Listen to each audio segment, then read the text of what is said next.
Hey, I am so happy to be back for time number 2. Oh my gosh, I have the best job, if you could call it a job, in the whole wide world. You know why? I get to talk to my favorite people.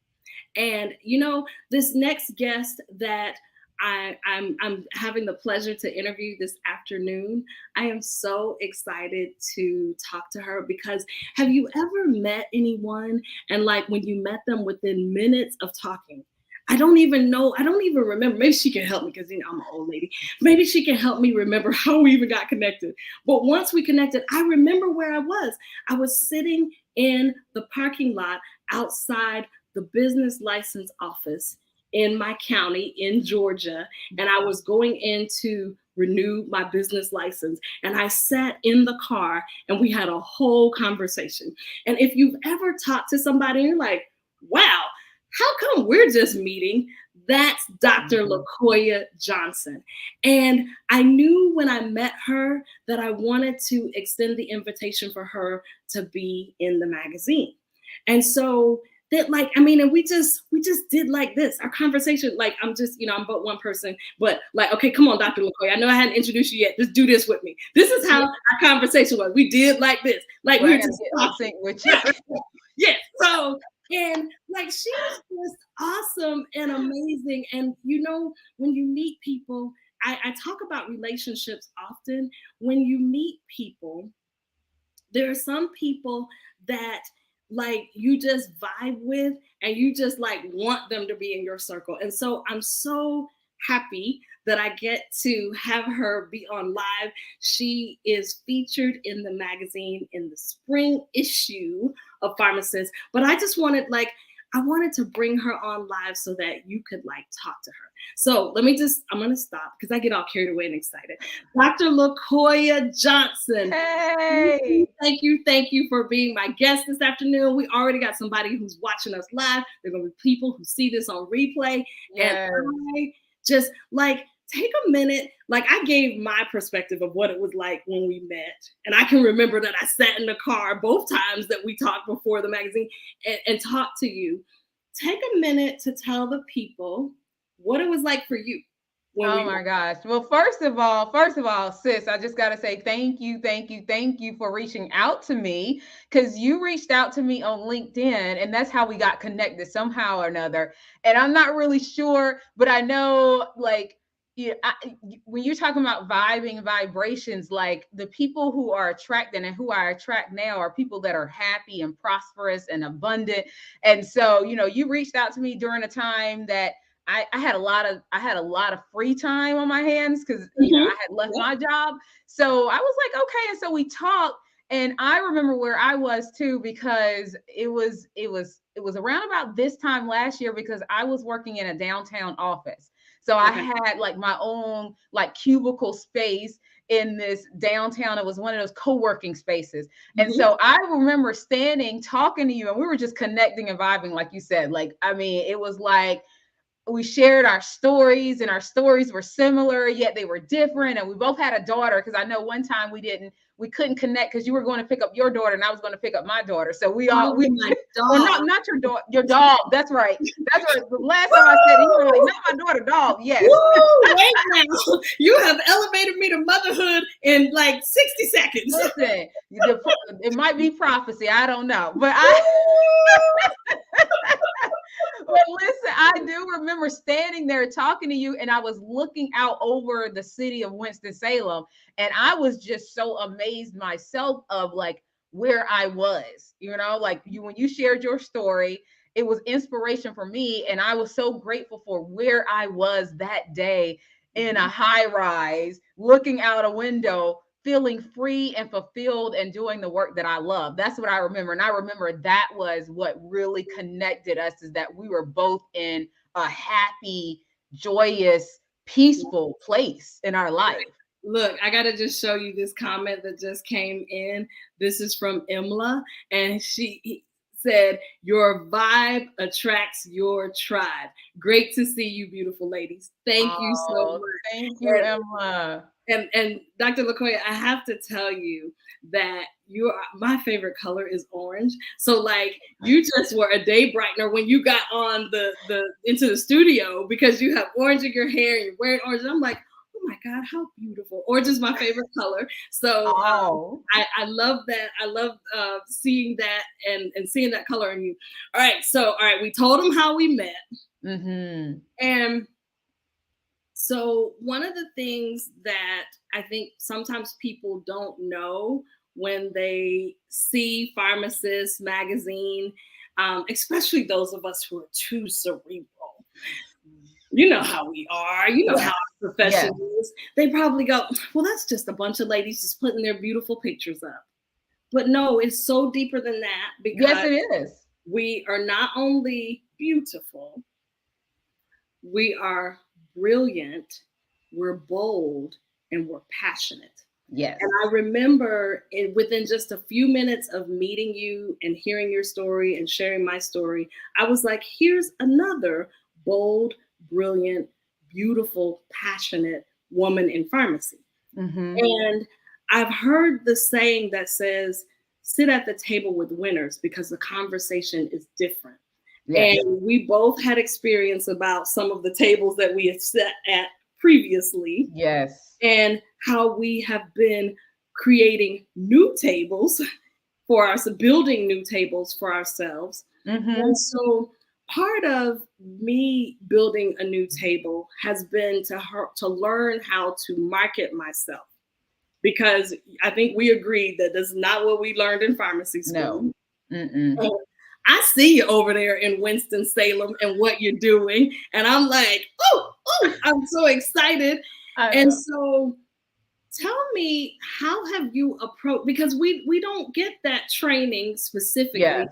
How have you approached marketing yourself and what you do and your products, as well as how did you decide to be a part of PharmaSis Magazine? Because it's one thing for me to extend the invitation, but it's another that you have to accept it. Yeah. Now, that's a great question. And you're absolutely true. We don't learn to market ourselves. We talked a little bit about our profession. We are trained to be in the background always. Just, just be in the background. We're supportive. And that's what I love to do. That's why I went into pharmacy. I wanted to support.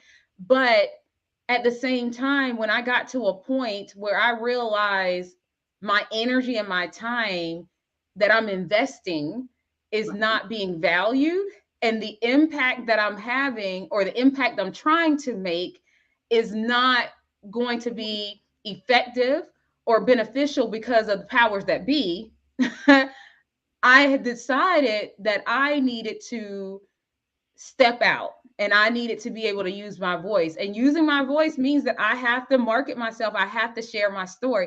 And it has not been easy at all. Like I had to get over like my fears, and I'm still getting over. I think it's a constant process but I had to put faith over fear. And for me, I'm a woman of faith. I've always been a woman of faith. And so for me, when I left my environment, it was like Peter leaving the boat. It was me saying, I trust you, Jesus, because this right here ain't it no more.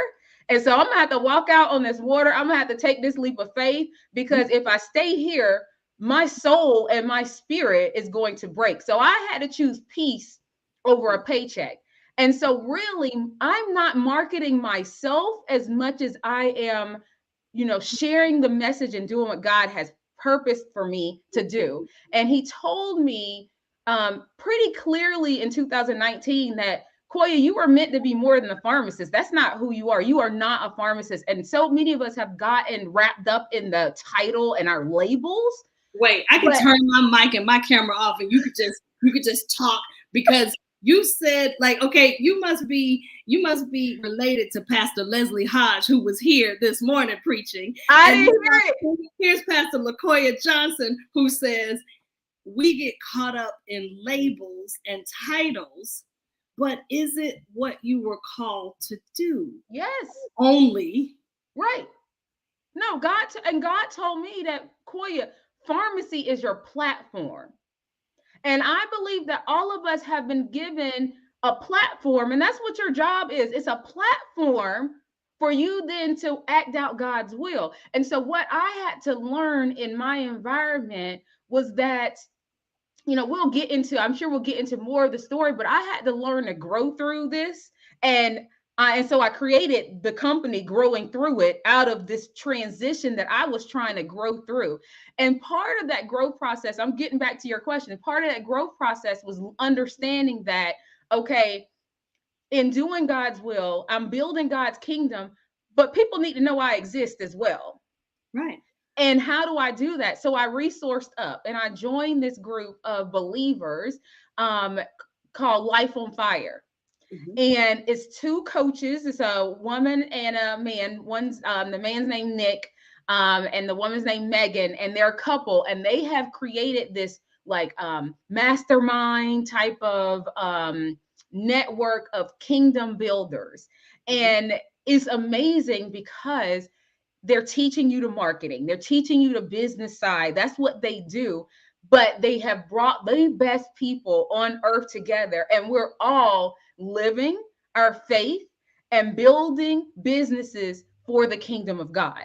And so really, having that resource of people who knows how to do it in the physical world, but I'm staying connected to the spiritual world. I stay connected to God, and I do what he tells me to do. I post when he tells me to post. I post what he tells me to post. And I tell you, every time I give him glory, another opportunity comes in my email. I remember sitting and having a similar experience, sitting at my dining room table, and I said, I am selling my soul for over this amount of money, what my salary was. And I said, my soul is worth more than that. And I didn't quite, I had to have that moment of realization. But even at that moment, I didn't quite move just yet. So I had a moment of realization, and then, you're like, okay, well, let me get back to work. And then my health, I definitely think that God knows how to get Jerika Dodd's attention. Yes. And usually when my health is at stake, he's got my attention. Yes. And I remember that I started falling asleep while I was driving. Ooh. And it was like, okay, this is not, I can't ignore it. I can't put a Band-Aid on it, because I had done the Band-Aids of talking to people while I was driving to try to stay awake, turning the air conditioner really cold so I'd stay awake, letting the window down, all these things, turning the radio up so it would keep me, and I don't have narcolepsy. So the neurologist couldn't figure it out. The neurosurgeon was like, I did surgery, I'm done. That's not for me. And so here I was at this crossroads, and I was like, okay, you have my attention, because I really do believe that if I talked about it in a post, I think a week or so ago, I talked about I was in my zone of excellence, but I wasn't in my zone of genius. And I know I'm speaking about that in the natural, but it was like once I made that decision and I headed, even though I couldn't, because, I talk to my coaching clients all the time and say, we don't have to see the end from the beginning. I just have to start and put one foot in front of the other. Absolutely. And what I knew was that I needed to prioritize my health. And I needed to prioritize my health because if I didn't, I wasn't going to be able to offer any gift to anybody in this world. Right. And I knew that I could really end my life very quickly, or someone else's, if I was falling asleep driving. And it's amazing because nobody could find, I don't have narcolepsy, nobody could find what was wrong. Yet, as soon as I stepped out on faith, talk about stepping out of the boat, as soon as I stepped out on faith and said, okay, I don't know, because I did not know how to market, I did not know how to sell anything. I actually used to say out of my mouth that I can't sell anything to anybody. And I very much, I catch my clients now because the words that come out of our mouth are power, and they can bring life or death. And so I think about how I used to say, I can't sell anything to anybody. I used to say that. I don't say that anymore. Yeah. So I think about how I didn't have all the answers. I couldn't see, because I would beg to to say that probably most of the people who will see this recording are pharmacists. And we're very analytical, tending to usually. Yes. That I didn't have all the answers. I didn't see a magazine. I didn't see not even one coaching client. I didn't see moving from Georgia to, I didn't see any of that. Yet I put one foot in front of the other and I trusted God and I made a bet on myself. Yes. So when I tell you that, I hope that anyone's listening understands that if you sit in one place waiting for it all to materialize and the whole playbook to make itself known, you're going to be waiting a long time, because I find out, I keep going forward and I find out the next play when I get to the right, because I believe that if I had been shown the whole playbook from the beginning, I would have been scared and I would or run the other way. Yeah. And so even with regard to marketing ourselves, because we were not trained to do this, and it is uncomfortable, and sometimes you have to do it and you know that the whole world is potentially watching, like, it has been a journey these last 4 years that I would never trade. I have had definitely ups and downs, but I would not trade it. And for the world. It has helped me to, because I said to you before, when I left ministry, I said, what will you do with me now? And the next thing I know, here come these coaching clients who, yes, you can literally hire anybody you want that can teach you, how to build a business, what have you. But I realized that I was finding my former self. Yes. And helping women to overcome, because a lot of women come to me and say, I want to build a business. But when we lift up the hood and look under the hood and we go, well, sis, like, the carburetor is not working. And so the alternator is not working. We can't even turn the car on. And so the thing that I'm just amazed, because I never saw these things, yet I literally sat at that table and was like, I am selling my soul. And so I think it starts with realization and then action, well, faith, then action. And then we look up and, like, we talk about how we met, and all the people you're supposed to meet, the ones that mean you well, the ones that don't mean you well, they're going to all show up to teach you a lesson, to guide you, to walk beside you. And so that, I think, is the beautiful thing about this journey. Yes, it is. It is. And sis, I got to tell you, and I sometimes I feel bad for saying it to certain people, because I can look in people's eyes and tell kind of where they are, so to speak. But I tell people, I have never been so happy. I didn't even know I could be this happy on the other side of things. Like it blows my mind. And it's this joy that I know the world didn't give to me, but it's this joy and this peace that I never experienced when I was a pharmacist. I'm still a pharmacist. I'm still, trained as a pharmacist.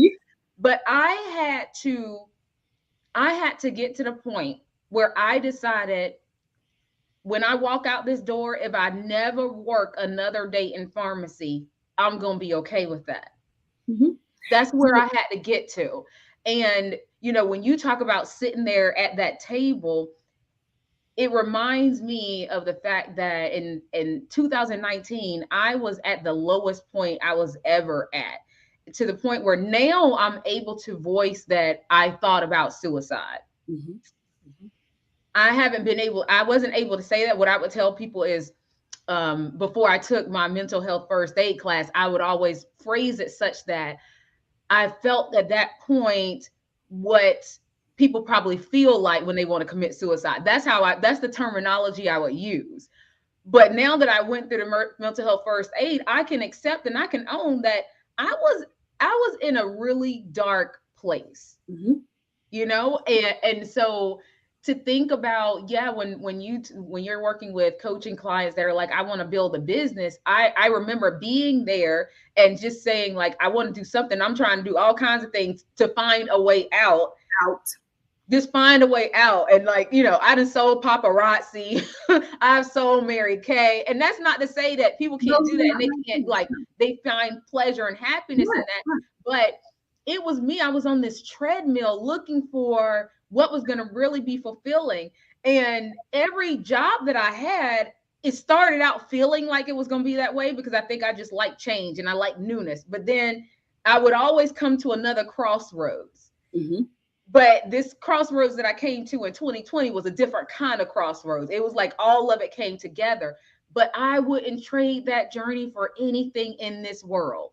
Anything, because it's through that pain that now I have found my purpose and my passion. And you know, when I heard the quote that what's a life worth living where you don't find something that you're willing to die for. This is a hill that I am willing to die for because my daughter and any other person that looks like her should not have to go through the hell that I went through.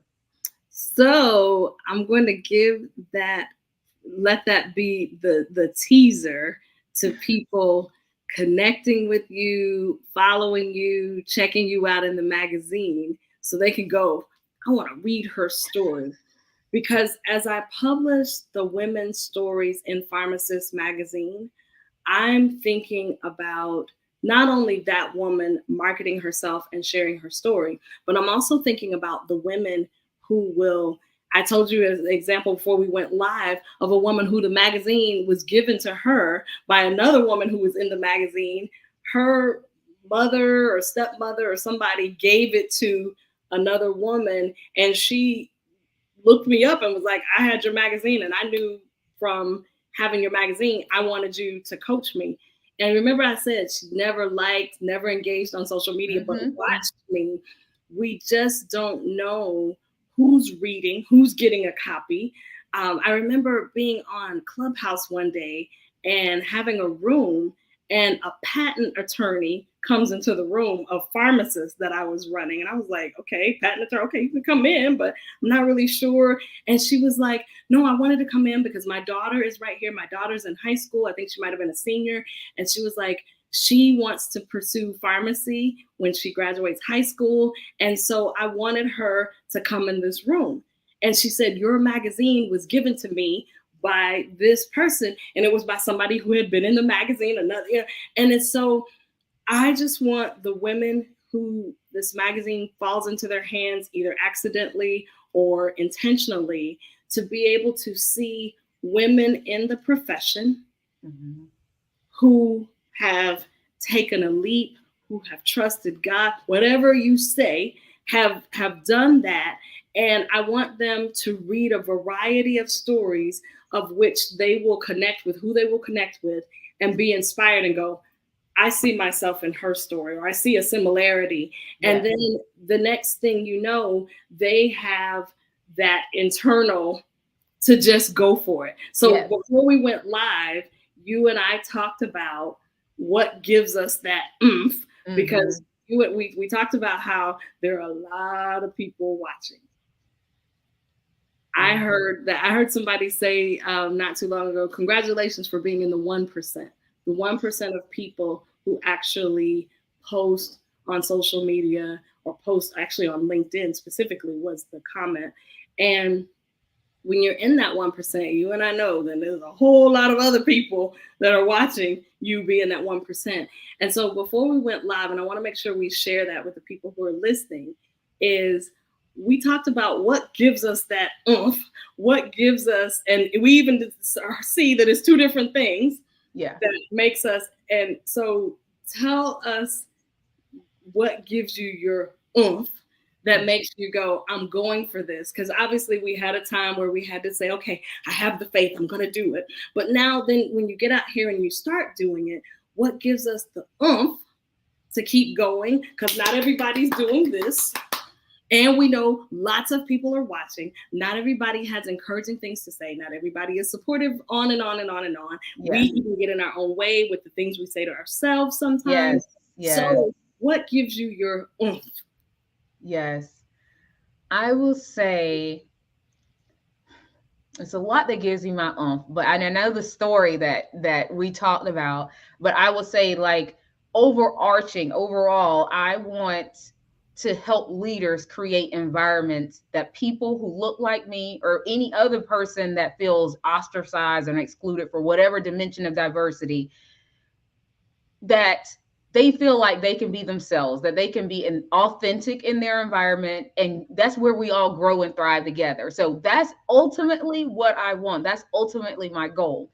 But what really drives me to do that is because of the experience that I had, right? And understanding that we have another generation coming behind us.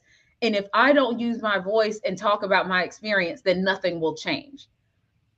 I'm really concerned and really kind of scared and fearful that nothing will change. I have to be really honest about that, because in our profession, I am very, I've become very vocal about who our profession supports and who our profession is and what that culture looks like. And so that's why I do what I do. But what I've had to get over was the fear of how I'm going to be judged, how I'm going to be perceived, because in the pharmacy profession, I've been told that I need to stay in my place. I'm supposed to be there to the illusion of inclusion, but there really is no real inclusion unless you're a yes person. Really, basically, that's how it is. You have to be a yes person. And so, and I am always for the underdog. I'm always trying to fight for the people, right? You know, for the people that are really doing the work, especially our technicians. But I had a manager, my former manager, who said to me she didn't realize I was a human being. And she said that to me 10 months into my employment in North Carolina. I had moved from California to North Carolina. Within 10 months, we had went and traveled to my very first pharmacy leadership conference. And when we got back, about 2 weeks after that, I'm sitting in her office and she says to me, look, she was like, LaQuoia, until we went to Chicago, I didn't even know you were a human. And that right there is something that I've had to really reflect on and really kind of think about, well, what makes me human and what makes you human and what makes everyone human? And don't we all have the same needs to be heard and needs to be valued and needs to be loved? Like, isn't that what everyone basically needs? And if you didn't consider me a human being after I walked in on 2 legs, then I'm expecting a level of respect that I'm never going to get in this environment. I'm not going to get it because you don't even see me as a human being, right? And so ultimately, I want for all of us to be able to see each other as human beings that are similar and different, and really value those differences, because we don't have the right people at the table right now to make the changes that need to be made. We don't. And I believe that if you're at a table where the people at the table with you don't consider you to be human, like you did, it's time to go either find another table or build your own. And Yes. so, you know, my quote that I said back in 2020, it is for this reason that I build my table, my own table, actually. Yes. Because for so many years, I was required to bring my own chair and prove that I was worthy to sit at someone. That's a quote. I will put it in the comments of this this video, because that's what it felt like. Yes. And so, you know, from the first moment we met, we were on the same page. And so for that reason, it was such my honor to that you said yes to market yourself, your brand, your not that you're marketing your story, but you're using your story to impact lives. And so again, I will say thank you for saying yes to that, because there are people who are going to read that story, connect with you learn that I can't even believe that whole. I'm like, you can see I've got kind of quiet because I'm like, hey, you were human, and this is my second time hearing it, and so maybe my third because we've talked. Yeah, yeah. But like, I'm just kind of like, what? I know it. You know, it shocks everyone. And I was so shocked when I heard it. Like it was like something in my soul stood up, but I didn't know what to say, so I didn't even say anything. I didn't even deal with that until 3 years later. You know what to do with it. No. So I say, I'm so grateful that you have taken the leap of faith to do what you were probably called to do on a higher level anyway, and that was just you were passing through, because you know a lot of people get stuck and stay in abusive relationships, even in the workplace, and then the next thing you know, you look up, it's been 5, it's been 10, it's been 20 years, and you just holding on so you can get the little pin at the end that said good job and goodbye. Nonetheless, let me, before we get out of here, I want to make sure that I ask you what's next for Dr. LaQuoia Johnson. Like what you got coming up? What I have coming up.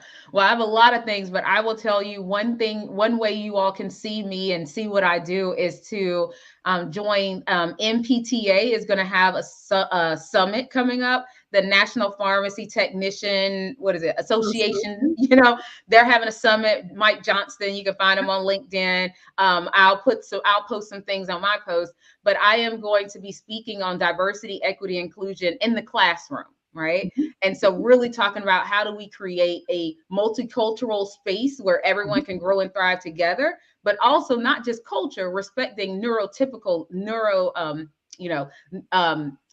abilities that are not neurotypical.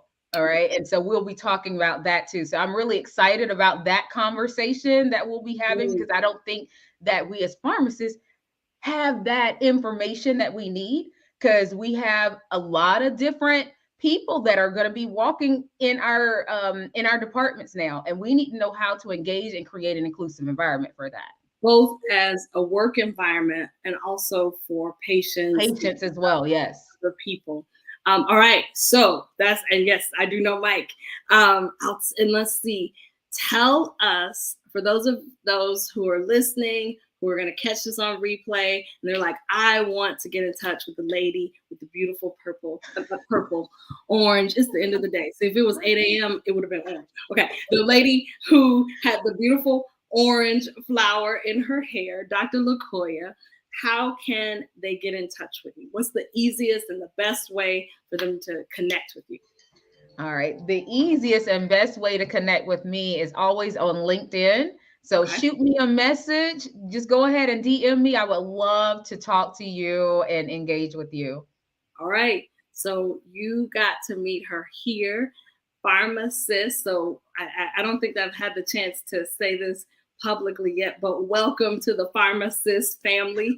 There have been well over 60 women who have been profiled, either featured in the magazine, of which you are, who have written for the magazine, and now coming up advertising in the magazine. So I am so honored to count you in that number, and I'm glad that we met.